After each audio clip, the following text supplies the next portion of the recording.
What kind of country is Norway? If there were a ranking among developed nations, Norway would almost always be at the very top.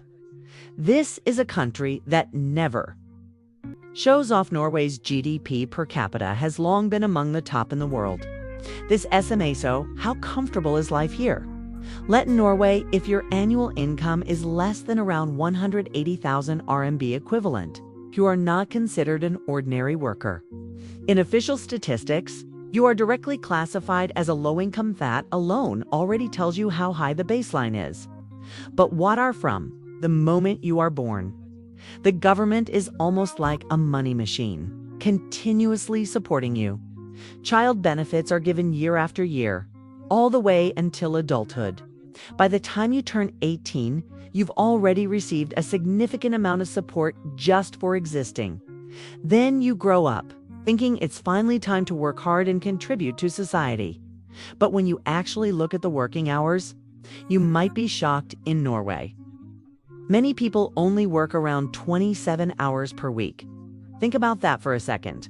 In many places, people treat 996 as normal, even 007 as unavoidable. Everyone is busy, exhausted, constantly chasing time. Even in countries like Luxembourg, it's one of the richest in Europe, people still work about 40 hours per week. But in Norway, working time is cut down significantly. And that's not even the most surprising part. Norway guarantees at least 25 days of paid annual leave every year. Add public holidays on top of that, and if you really calculate it, nearly half the year is spent resting. At some point, work starts to feel less like canned when you get older. Things don't suddenly become stressful. Retirement is already prepared for you. The state provides initial support and then continues to send stable pension payments every month, even if you don't have big dreams. Even if you just want a simple life, the system ensures that you won't starve, and you won't lose your dignity in a way. Even lying flat is already well arranged for you. But here's where things start to get even more unbelievable. Even if you make a mistake, even if you go to prison, your experience in Norway might completely change your perception, because Norway has some of the most unique prisons in the world. Take Basti Island Prison, for example. There are no high walls, no heavy bars, no oppressive atmosphere. Instead, it focuses on low security, high freedom, and rehabilitation. Every inmate has their own room, even a small house-like space. Their daily tasks are simple: farming, cleaning, raising animals. They earn small amounts of money through labor, which they can use to buy ingredients and cook for themselves. The daily schedule is structured but relaxed. Work starts around 8:30 in the morning, and by 3:30 in the afternoon, it's basically over. The rest of the time is yours. In summer, you can swim or fish. In winter, you can ski or use the sauna. You can video call your family, and even apply for family visits where you live together for a short period. If that still sounds too soft, Norway also has another type of prison, more like a hotel. The idea is simple. Instead of punishment through fear, they focus on rehabilitation through dignity. When new inmates arrive, officers don't shout or intimidate. They greet you like hotel staff, sometimes even saying, "Welcome." Rooms come with private bathrooms, TVs, refrigerators, sofas, and large windows facing nature. There are gyms, libraries, music rooms, cooking classes, woodworking workshops, all designed to help inmates learn skills and reintegrate into society. Even the guards are different. Many are unarmed. Many are calm, approachable, even friendly. They build relationships instead of enforcing fear. Some interact like friends. Some like mentors. Prisoners even receive a small daily allowance to improve their living conditions. No wonder many people online say something shocking. They are struggling outside, but life inside seems better. Logically, in a country where everything is arranged from birth to death, everyone should be extremely happy, right? But reality says otherwise. Norway is often ranked among the happiest countries in the world, yet many people suffer from long-term depression. This sounds almost contradictory.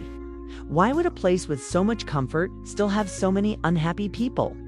The first reason is actually physical, the environment. From November to January, many parts of Norway enter polar night for long periods. There is almost no sunlight. Living in darkness for weeks or even months affects the human mind. It can lead to low mood, irritability, and even serious psychological issues. But the second reason is even more ironic. Life here is simply too comfortable. People have money. They don't need to overwork. They have security, stability, and savings materially. There is almost nothing missing, and that is exactly the problem. When life has no pressure, when there is no urgent goal, people start to feel lost. Every day feels similar. No big ups, no big downs. There is no strong motivation pushing you forward. Over time, people begin to question their lives. You want to compare yourself to others, but everyone is already doing well. No one is significantly worse. So the sense of competition disappears. Some people start to feel that life lacks excitement, lacks challenge, lacks stimulation. And in extreme cases, this can even lead to dangerous thoughts. It sounds absurd, even a bit ironic. That's why some people joke, maybe people from Norway should go live in harder environments for a while. Work under the sun. Struggle for survival. And when they return, they might finally understand what happiness truly feels like. Because happiness is not just about comfort.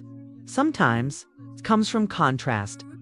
Now, if we look back at Norway's history, you might think it has always been rich. But that's not true at all. In fact, Norway used to be extremely poor.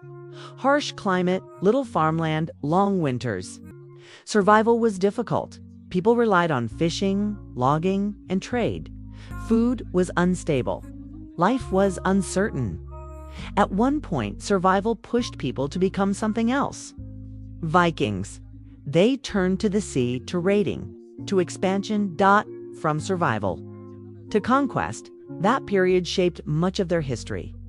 Later, Norway went through unions, conflicts, and long periods under stronger neighbors. For centuries, it struggled. Until finally, in the 20th century, everything changed. Oil was discovered in the North Sea. That moment changed Norway's destiny completely. But instead of wasting this wealth, Norway made a different choice. They saved it, they invested it globally through a sovereign fund. Over time, this fund became one of the largest in the world.